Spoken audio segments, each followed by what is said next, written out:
Jennings back to Holland, but Gray in quickly, and he's obstructed.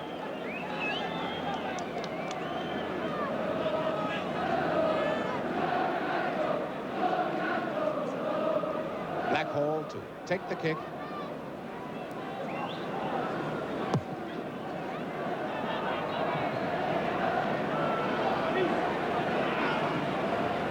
Cassidy. Now Burns has got a chance, a nice flick onto him, and that's a goal. A lovely flick onto Burns, and Burns through the goalkeeper. So the dummy, Day went to his left, and Burns just steered it very beautifully. The Day's right, just inside the post, the far post.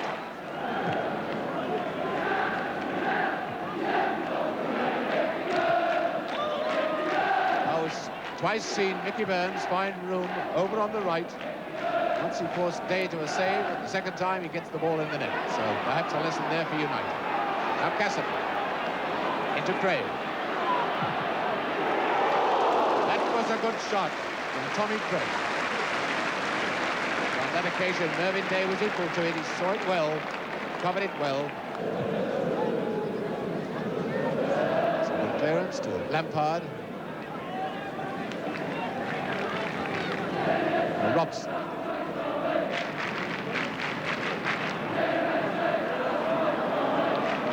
Now Mitchell against the West Ham team. It seems quite easily robbed. And there's a great shot and a goal by Cassidy. From fully 35-40 yards.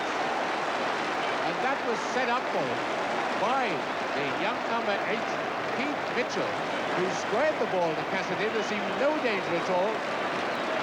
Cassidy almost nonchalantly hit it, and hit it so hard that Mervyn Day was left flying through the air and groping only at air.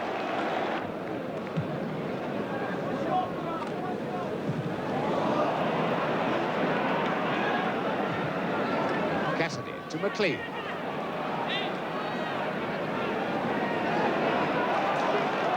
Well, that was telegraphed and well read by Jennings. Up comes Tommy Taylor. West Ham move forward, albeit rather laboriously. Field for offside, not given. So it's Robson. Snaps up the rebound. Jennings, took it down beautifully and scored well. Argument in the Newcastle defence. But Robson was the man who sent over that inch-perfect centre. Jennings cleverly breasted it down, and one would have thought he could have been challenged, but he breasted it down, hit it into the roof of the net.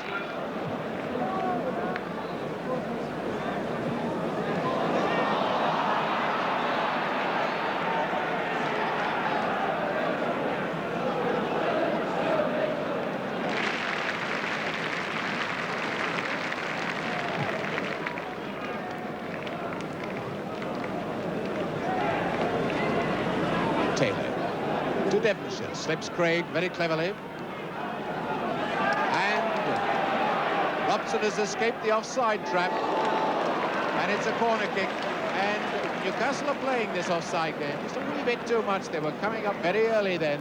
Robson was able to see them do it, snapped up that ball, was well onside, and almost managed to chip it over Mahoney. Obviously the man who intercepted, could have been a very good pass. Now, obviously to Robson. Holland is onside. Jennings, it must be an equaliser. Yes, it is, by Alan Taylor. 4 minutes of the second half gone. And Holland put away down the right. And pulls his centre across very, very neatly. Catches the defence on the wrong foot. And the ball goes through to Alan Taylor, who has all the time in the world to knock it into the back of the net.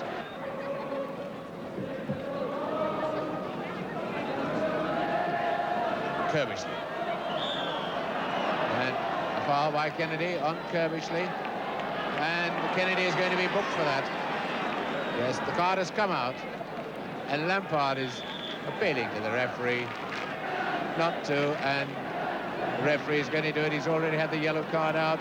The notebook is there.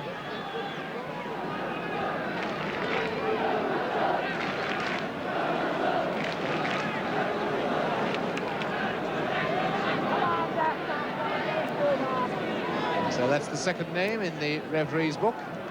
First was Tommy Taylor of West Ham, now Alan Kennedy of Newcastle United.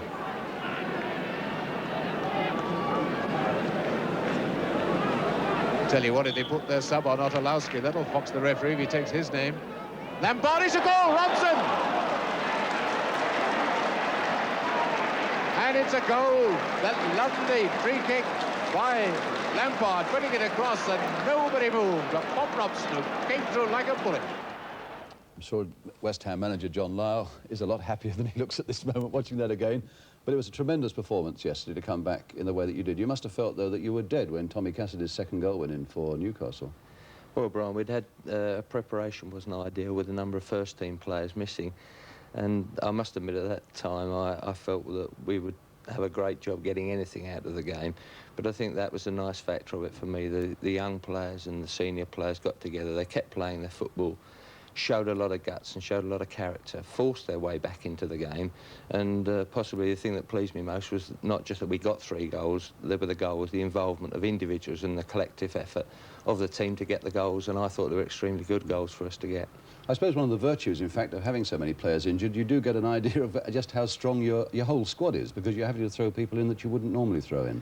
Well, last year we put lads like Devonshire, Pike, Kerbishley was a little unfortunate with injuries, but he's now in the side. Young lad Brush has come in, so now we've developed 4 more players for the squad.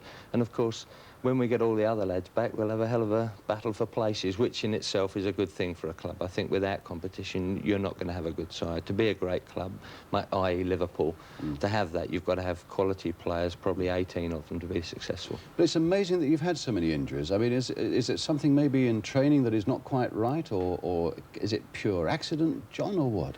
Well, we've an incredible list, doesn't it? Yes, we've searched into everything. We've looked at the problem of treating the injuries, and Rob Jenkins, our physiotherapist, is working round the clock. They can't have any more treatment. That's a fact. In training, we've not changed anything that we know of, but of course, none of the injuries are of similar nature. So basically, one just has to look and say, well, that's a spell you're going through. It's a difficult spell and it's a hard spell, but one has to accept this. Tell me the first team players that are out at this moment, then. Just recap those for us. There's Billy Bonds and Trevor Brooking, Bill Green, Mickey McGivern, John McDowell, Keith Coleman, John Radford, Jeff Pike. So it's a serious situation, really. I can see why he's working around the clock. I think that the 2 names that spring to most people's mind are Trevor Brooking and Billy Bonds. I mean, how near are they now to getting back to fitness? Well, unfortunately, Billy's a little way off. He's having trouble with a calf now. He originally had a calf injury. It developed into a stomach muscle strain, and now it's gone back to a calf injury. He's just having that sort of spell that all footballers have. Nothing seems to go right. Fortunately, with Trevor, he began some light training during the week and may possibly get a game of some sort at the weekend. We'll really have to see how he responds during the week. You're at home to Queen's Park Rangers next Saturday. Yes. Will he play in that one, Trevor, do you think? Well, he's got a slight chance of playing, Brian, but obviously he's been out 2 or 3 weeks, so we won't risk him unless we have to. In a word, a lot of West Ham fans are saying, well, I don't know, are we going to have a season of slog, or is it all going to come well when the injured players return? I mean, how optimistic are you? Well, Brian, yesterday showed the quality of the players that we've got at West Ham. Basically, no one would have given us a chance. At 2-0 down, we could have accepted the problems of football and said, well, OK, we'll lose 4-0 and no one will mind. At half-time, I knew the players were going to win because they came in and, yes, I really did. I knew we were going to win at half-time. They came in and what? Well, they were so full of themselves and they were talking and they got all their confidence had come flooding back. Just the fact that we pulled 1 goal back away from home. Goals are a great factor and wins are a great factor, especially early on in the season. And the younger players, if you can get a goal, it gives them that lift that's necessary in the game. And it's easy for myself to criticise players and say they don't do this, they don't do that. But I'm not doing the job. When you're there under pressure, and our lads have been under pressure with the side ever changing, you lose balance in the team. Possibly the first goal against us was an example of not having practiced together, not having done the job as a group continually, having to change the side, and the little things that you talk about, they perhaps don't come off in one situation. They're the problems of football, and that's what our lads have gone through. But of course, if you come out over the top through it, then it's okay, isn't it?